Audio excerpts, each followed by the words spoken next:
नमस्कार मित्रांनो, real prime videos मध्ये तुमचे पुन्हा एकदा स्वागत। आज आपण या व्हिडिओमध्ये छत्रपती शिवाजी महाराजांनी स्वराज्याचे तोरण कसे बांधले याची माहिती घेणार आहोत। रायरेश्वरच्या देवालयात शिवरायांनी आपल्या सवंगड्यांसह स्वराज्य स्थापनेची प्रतिज्ञा केली, पण केवढे अवघड कार्य होते ते। दिल्लीचा मुघल बादशाह, विजापूरचा आदिलशाही सुलतान, गोव्याचे पोर्तुगीज आणि जंजिऱ्याचा सिद्दी अशा 4 सत्ता त्यावेळी महाराष्ट्रावर हुकूमत गाजवत होत्या। या सत्तांचा दरारा मोठा होता, त्यांच्या विरुद्ध ब्र काढायची कुणाची हिंमत नव्हती। अशा बिकट परिस्थितीत शिवरायांनी स्वराज्याचा मंत्र उच्चारला होता। कुठे शत्रूच्या फौजांचे अफाट बळ आणि कुठे शिवरायांच्या सवंगड्यांचे अल्पबळ, पण शिवरायांचा निश्चय अढळ होता, त्यातूनच बळ निर्माण झाले। शिवरायांकडे पुणे, सुपे, चाकण व इंदापूर या परगण्यांची जहागीर होती। जहागिरीतील किल्ले विजापूर दरबारातील अधिकाऱ्यांच्या ताब्यात होते। किल्ल्यांशिवाय कसले आहे स्वराज्य, ज्याचे किल्ले त्याचे राज्य। किल्ला ताब्यात असला की आजूबाजूच्या प्रदेशावर सत्ता चालते। डोंगरी किल्ला म्हणजे राज्याचा एक मुख्य आधार। तेव्हा एखादा भक्कम किल्ला लवकर हस्तगत केला पाहिजे असे शिवरायांनी मनाशी ठरवले। तोरणा किल्ला शिवरायांच्या डोळ्यापुढे होता। पुण्याच्या नैऋत्येस 64 किलोमीटरवर कानद खोऱ्यात हा किल्ला आहे। डोंगरी किल्ल्यात तोरणा किल्ला मोठा बाका, त्या किल्ल्यावर 2 भक्कम माच्या होत्या, एक झुंजार माची आणि दुसरी बुदला माची।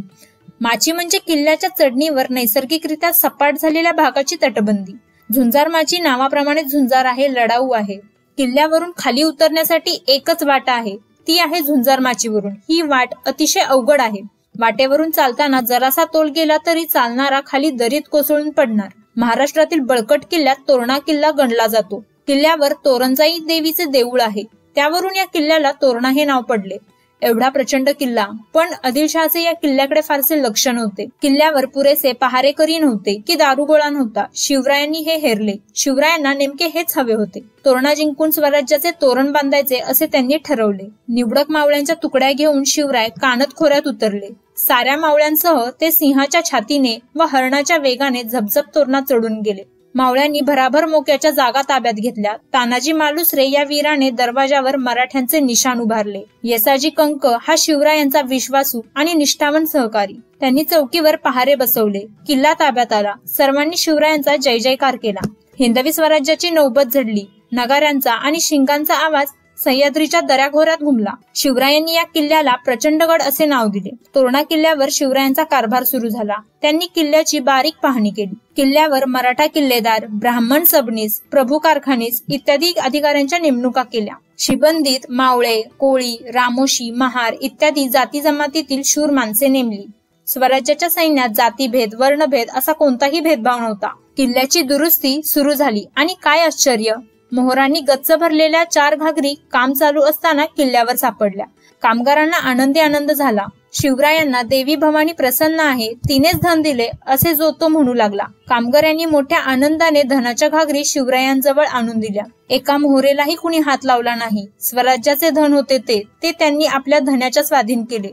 स्वराज्याच्या कार्यासाठी एवढे धन एकाएकी सापडले म्हणून शिवरायांना हुरूप आला। आपल्या कार्याला आई भवानीचा आशीर्वाद आहे असे त्यांना वाटले। हे धन स्वराज्याच्या कामी आले आणि या धनातून शिवरायांनी शस्त्रे विकत घेतली, दारुगोळा जमा केला। उरलेल्या धनातून त्यांनी एक बेत सिद्धीस नेण्याचे ठरवले। तो बेत असा, तोरण्यापासून 15 किलोमीटरवर पूर्वेला मुरुंब देवाचा डोंगर आहे। शिवरायांनी तो हेरून ठेवला होता। हा डोंगर खूप उंच, अवघड आणि मोक्याचा होता। आदिलशहाने या डोंगरावर एक किल्ला अर्धवट बांधून सोडून दिला होता। या किल्ल्यावरही पहारा ढिलाच होता। तेव्हा स्वराज्याच्या राजधानीसाठी हा किल्ला ताब्यात घ्यायचा असे शिवरायांनी ठरवले। एक दिवस शिवराय आपल्या निवडक सवंगड्यांसह त्या किल्ल्यावर चढले आणि त्यांनी किल्ला ताब्यात घेतला। तोरण्यावर सापडलेले काही धन मुरुंब देवाच्या डागडुजीसाठी खर्च केले। शिवरायांनी या किल्ल्याला नाव दिले राजगड। गडावर पाथरवटांनी दगड घडवले, लोहाराने भाता फुंकला, सुतार, गवंडी, मजूर, भिस्ती अशी सारी माणसे कामाला लागली। राजवाडा, 12 महल, 18 कारखाने आणि राजगादी तयार झाली। राजगड ही स्वराज्याची पहिली राजधानी सजली। शिवरायांची घोडदौड सुरू झाली। 12 मावळातील किल्ल्यांमागून किल्ले त्यांनी ताब्यात घेतले। 12 मावळात आनंद आणि उत्साह यांना पूर आला। गावोगावचे पाटील, देशमुख शिवरायांच्या मुजऱ्याला येऊ लागले। परंतु तांदळात जसे काही खडे असतात तसेच मावळातही काही दुष्ट लोक होते। शिवरायांचा उत्कर्ष बघून त्यांच्या पोटात दुखू लागले।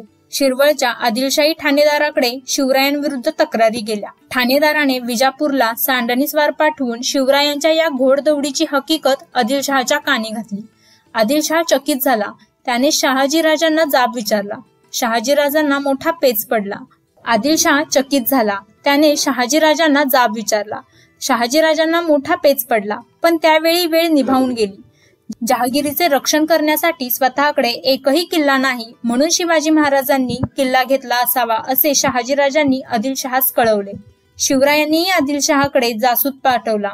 जहागिरीचा कारभार व्यवस्थित चालावा म्हणून आम्ही किल्ला घेतला. आदिलशहाच्या हितासाठीच किल्ला घेतला. यात दुसरा काहीही हेतू नाही असे धूर्तपणाचे उत्तर शिवरायांनी पाठवले. कोंढाणा आणि पुरंदर हे 2 किल्लेही मोक्याचे होते. शिवरायांनी तेही युक्तीने काबीज केले. त्यानंतर रोहिडा ताब्यात घेतला. स्वराज्याची घोडदौड अशी जोमात सुरू झाली. भेटूयात अशाच नवनवीन माहितीसह पुढच्या व्हिडिओमध्ये. तोपर्यंत पाहत राहा रिअल प्राईम व्हिडिओज. धन्यवाद.